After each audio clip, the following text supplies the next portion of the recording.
If you constantly see other women who seem to have this innate confidence, this magnetism, this almost irresistible aura, and you look at them with a little bit of envy or jealousy, wondering why you cannot have that glow, no matter how much you replicate their habits or their routines or buy the same things, it doesn't feel natural for you. This means that it's time to work on your mindset and your beliefs. Being confident is not something that you are born with, it's something that you work on every day, and in today's video I am going to share some powerful lessons that will help you awaken that glow, that magnetism and that confidence that you have been waiting for.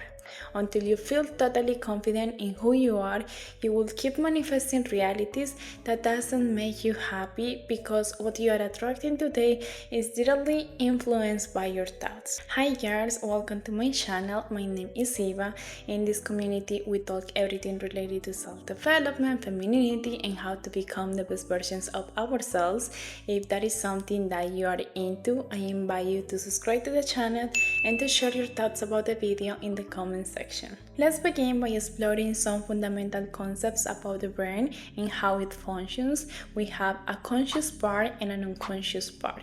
In the conscious part of your brain is where your short-term memories are, where you make decisions, where your analytical brain resides, that part of our brain that helps us to make decisions with awareness.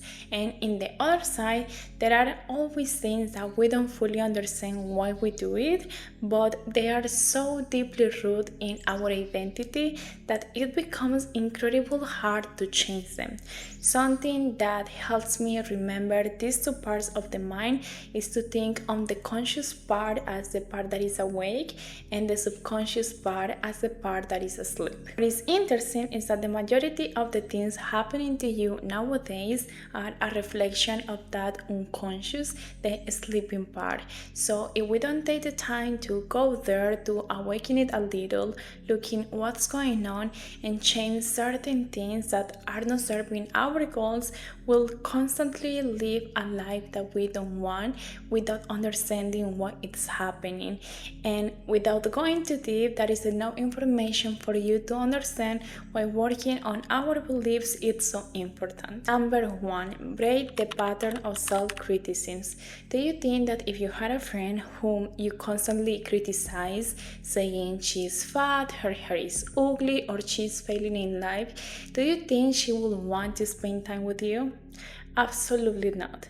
But in our case, when our inner dialogue is constantly criticizing ourselves, we can separate from ourselves. But what happens is that it triggers all the stress-related connections in your brain. And even if you think that you don't like being stressed, stress is addictive because it leads you to take actions that de-stress you, releasing dopamine, which creates pleasure. So you are stuck in a cycle where you self-criticize, cause stress, and then give yourself pleasure. An effective way of breaking this cycle is by committing to compliment yourself every time you look in the mirror instead of looking for something to criticize. In this way, you will slowly train your eyes and also your brain to see the positive in you and not the things that you dislike. Only when you start filling yourself with compliments, with love, with kindness, will you begin to project that energy to others, and thanks to the law of giving and receiving, as consequence, you will get back the same love, the same compassion and kindness back from the people around you. Number 2, detach yourself from external validation. Historically, our brain has been programmed to constantly seek external validation because that helps us to stay in groups, and being part of a group or a community increases our chances of survival. But today we know that is not true. We know that our survival doesn't depend on belonging to certain groups.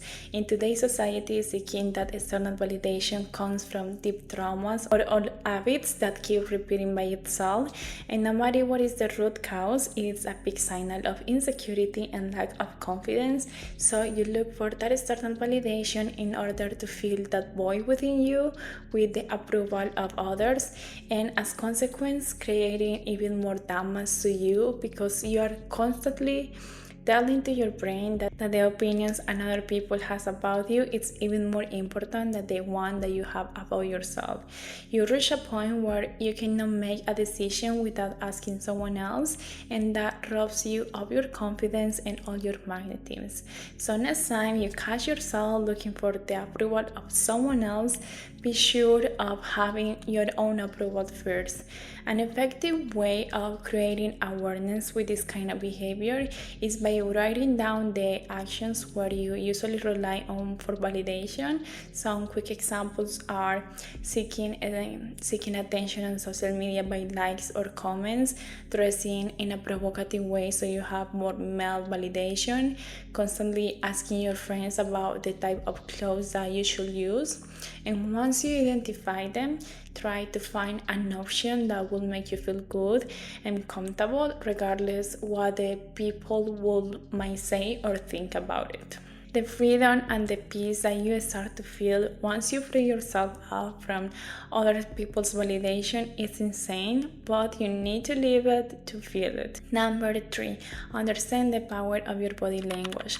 You will notice all these lessons are interconnected because one triggers the next. For example, when you criticize yourself, you tend to hide, to slouch, to avoid people's gaze, and to cover ourselves because when our inner dialogue is aggressive, we are terrified of what others might say about us because clearly the perception that we have about ourselves is not the best. So why another people would have a better perception? It's proven that open posture sends power signals to your brain, making you feel more capable and powerful. When you are slouching and hiding, you feel incapable and insecure. So shoulders back, head up, and give a big smile. This won't only change other perceptions of you, but it will send signals to your brain about what you believe about yourself. Point number 4, visualizing your higher self. When you visualize the life you want by looking at others, you are only reinforcing the idea that is not available to you. This is why excessive social media consumption, where you see people living the life you want, doesn't leave you feeling super motivated or driving to pursue your goals. The chances are that after an hour on social media, you might feel down, insufficient, and maybe with feelings like jealousy or envy.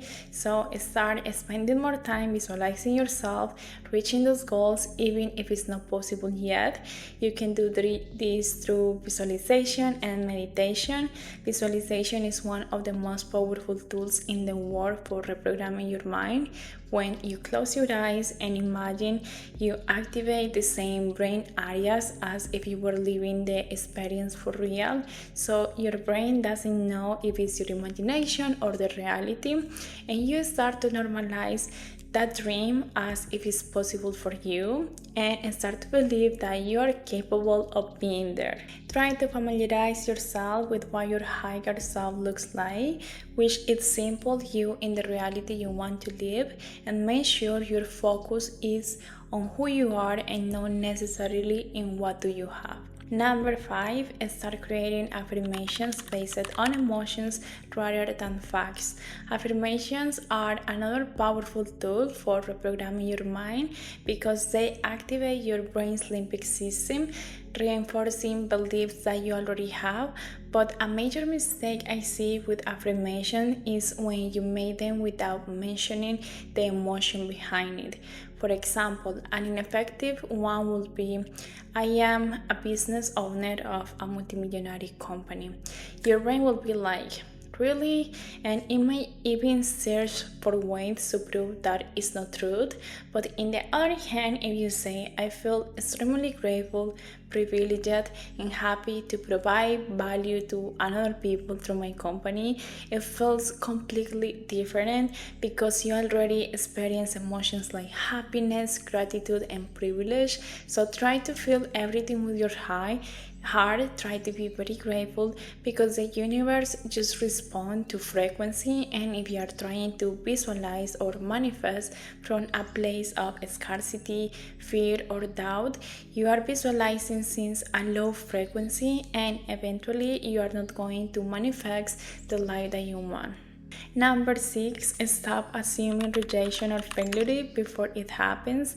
Insecure people think that they can foresee the future, and usually it's not a good future for them.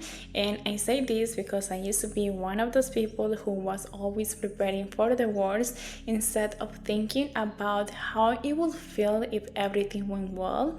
I would consider what would happen if it went wrong and how I could prepare myself for that scenario so that I could have like a backup plan so others would not judge me or criticize my decisions, or I will not look back in another people's eyes. And that gives you a completely false sense of security that is not based on who you are or how you will act when things happen. It's based entirely on how others might perceive you.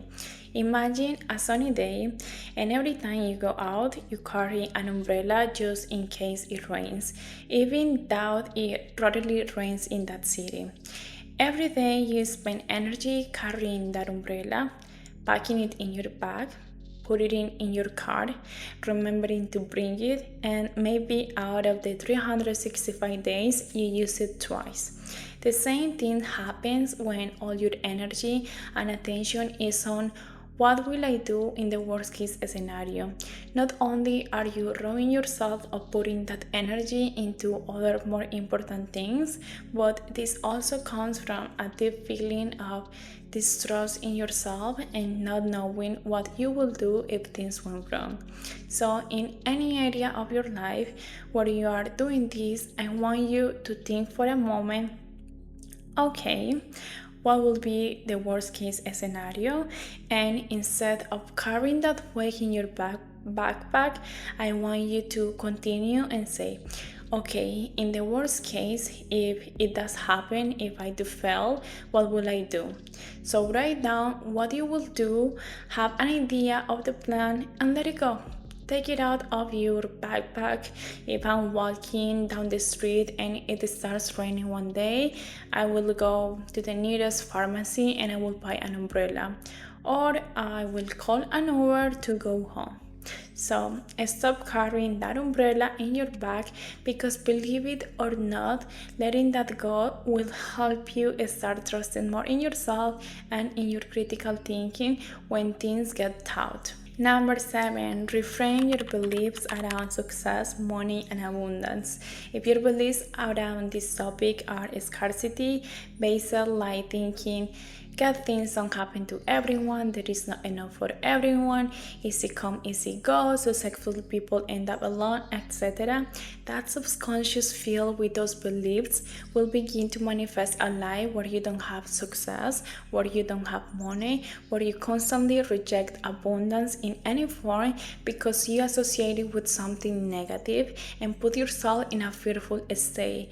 But the irony is that these beliefs keep you in a constant state of fear, leading to even more scarcity. Have you ever seen someone who feels very confident, very magnetic, and at the same time is paralyzed by fear? It's almost as if one cancels out the other. If it doesn't mean that successful or abundant people don't experience fear, but what I personally experience is that fear is almost like a wave. It's a wave that comes, you cannot stop it, you have to receive it, and as your life becomes more successful, those waves keep coming, and sometimes they're even bigger because sometimes you think that you won't be able to maintain that success. Sometimes you will feel unworthy of it, but after the wave passes and it's time to act, to make that important presentation, to launch that book, to open that business, you say to the fear, okay, thank you for visiting. I know that you are trying to protect me, but I need you to step aside because I need to feel as confident as possible to handle those emotions.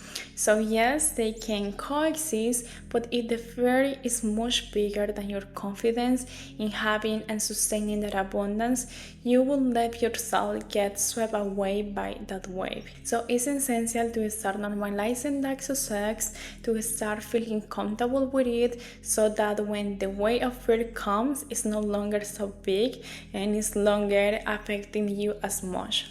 Number 8, nothing is more magnetic than your authenticity. When you are authentic, your brain's reward system is activated and your thoughts, actions, and therefore your life starts to align, making sense, and that brings you pleasure. The more you normalize pleasure in your life, the more magnetic you become, and not only that, but the more secure you are in who you are, what do you like, what you accept, and what do you reject, the more people want to be around you. There are so many insecure people out there craving that kind of certainty that they can find within themselves. So people who know who they are and what they want become irresistible, attractive. But to make this sustainable, it's important that it's real, not just pretending to know what do you want and don't want, or that you have your life organized to sell an image of confidence. Take the time to get to know yourself, to understand what you like and dislike. For many people, including myself, this is easier when you go through a period of experimentation. I have met people who innately know what they like and dislike since they are little kids, but I wasn't blessed in that way. For years, I felt so bad and guilty for not knowing my preference. I felt lost, insecure, inconsistent, and it wasn't until I went out into the world and started experimenting with everything around business, hobbies, friendships that I finally say, these three things here, I like it, and these three other things, I don't like it. And I began to feel more confident when I was declaring what I wanted for my life. So go out into the world, experiment, get to know yourself, and find that authenticity that will make you magnetic. And the last lesson is to become an expert at setting boundaries. For this lesson, I think it's important to have a good grasp on what we discussed in lesson 8, so you have a general sense of what do you want to allow and not in your life, making it easier to set boundaries confidently. Many people often tend to think that most boundaries are set with the people around them. But what I consider even more important, especially for this work of becoming more confident and magnetic, is to set boundaries for yourself, because you are the one who constantly crosses those barriers. You are the one who constantly make promises to yourself and then breaks them. So your perception of yourself and how much weight and confidence exists in your world is on the bottom. So how can you ask others to trust you if you don't trust yourself? That shine that you see in another woman, that confidence, that radical security, 9 times out of 10 comes from them keeping the promises that they made to themselves. It comes from a feeling of alignment, of coherence in their lives. I personally struggled with this in the past, and even sometimes yet I am still experimenting setbacks, but right now I am very aware that I am the only one damaging myself in the moment I disrespect the promises that I do to myself, and I feel angered and I feel frustrated and I feel sad, but I get out of those feelings, I forgive myself, and I start from zero, because it's better moving into little steps than not moving at all. It wasn't until I started to make promises to myself and keeping them that I began to feel like that confident person with that shine that I saw externally, and I didn't understand how to awaken in myself. That's where the deep lessons for you to awaken that confidence, that magnetism, and that shine that you have been searching for. You don't have to apply them all today, but if you do one of these, you will start to trigger a series of actions and habits that will make you more magnetic. Don't forget that you already have that shine within you, and that you are capable of doing absolutely everything that you want.